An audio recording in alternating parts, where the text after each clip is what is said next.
সারাদিন ভোট সুষ্ঠু করে ভোট গণনায় রাতে কারচুপি করা হয়েছে বলে অভিযোগ করেছেন ঢাকা ১৩ আসনের ১১ দলীয় জোটের প্রার্থী মাওলানা মামুনুল হক।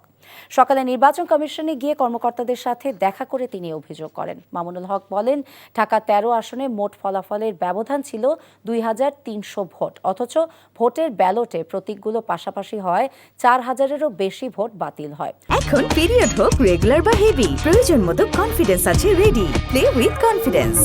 অভিযোগ খতিয়ে দেখলে অন্তত ৫,০০০ ভোটে জয়ী হবার আশা প্রকাশ করেন তিনি।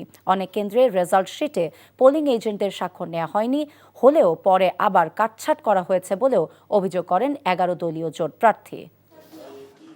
আমাদের কেন্দ্রে প্রায় ৪,৩৮১টা ভোট বাতিল হয়েছে। আর আমাদের দুই প্রতিদ্বন্দ্বীর মধ্যে সর্বশেষ নির্বাচন কমিশনের তাদের প্রকাশিত ফলাফল অনুযায়ী ভোটের ব্যবধান হলো ২৩২০। এই বাতিলকৃত ভোটের 80 থেকে 90% ভোট এটা আমার ভোট, যেটাকে বাতিল করা হয়েছে।